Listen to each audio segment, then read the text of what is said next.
In the first century, an Israelite rabbi began a movement that he said fulfilled the Torah and prophets, which were his ancient scriptures.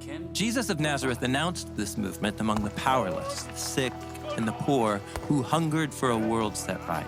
He called these people to radical peacemaking and generosity, and he called this movement the arrival of the kingdom of the skies. So remind me, what does Jesus mean by the kingdom of the skies? Well, in the Bible, the skies are the ultimate image of God's realm where life and justice prevail.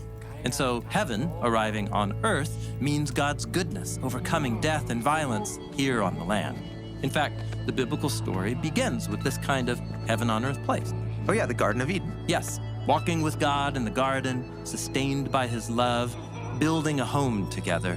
This is the way of life. But there was a gate and a path out of the garden that led away from God's life.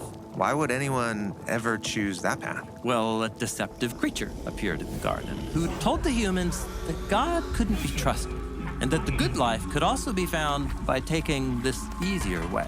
But this path leads to violence and death. Right. And so the Torah and prophets tell the story about God choosing one family, Israel, and then giving them his Torah, his instruction, about how they can return to God's presence once again, how they could build homes and communities where God can come and live among them, how they could even demonstrate to the rest of the world the way back to God's life.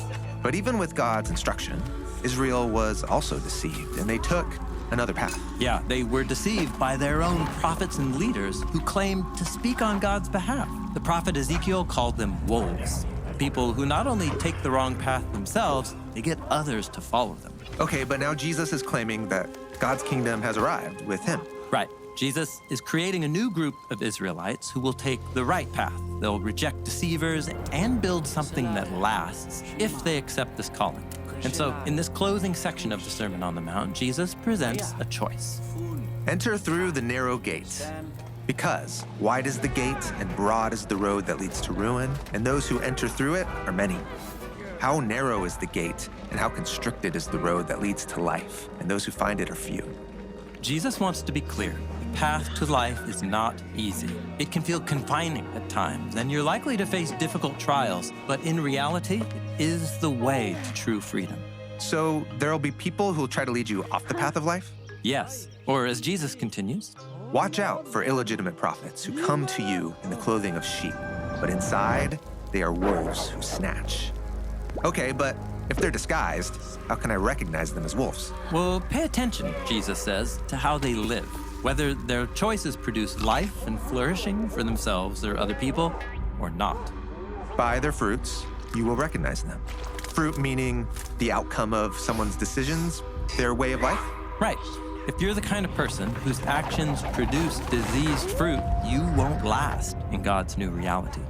Okay, but life is more complex than that. I could produce enough good fruit to fool a lot of people, even fool myself. Maybe, for a while, but you won't fool God, as Jesus says. Many will say to me on that day, Master, Master, didn't we prophesy in your name and cast out demons in your name and do many mighty acts in your name? And then I will declare to them, I have never known you. So someone could imitate the actions of Jesus, but never be known by him? Well, remember, Jesus warned about doing the right thing for the wrong reasons. If our motives are disconnected from our actions, we miss out on the life-giving, intimate connection that Jesus offers with himself. A connection with Jesus himself?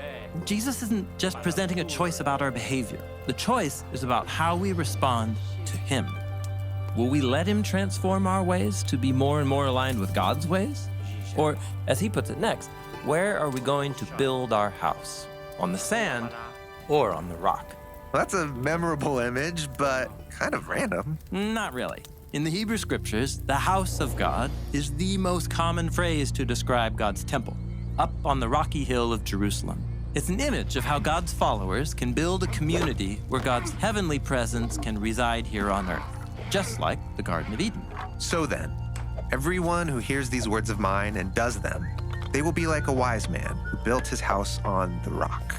And the rain came down, and the rivers came, and the wind blew, and they fell upon that house, but it did not fall, because the foundation was on a rock. And everyone who hears these words of mine and does not do them They will be like a foolish man who built his house on the sand. And the rain came down, and the rivers came, the wind blew, and they fell upon that house, and it fell. And its falling was huge. So, build places where God can reside and where Eden can spring to life, because ultimately, those places are the only ones that will last. Yes. And just like Jesus said at the very beginning of the sermon, a city on a hill cannot be hidden. So let that light shine for everyone to see. Jesus is describing a new humanity who lives together by God's wisdom and love, creating communities of peace and justice in the midst of violence and death that surrounds on every front.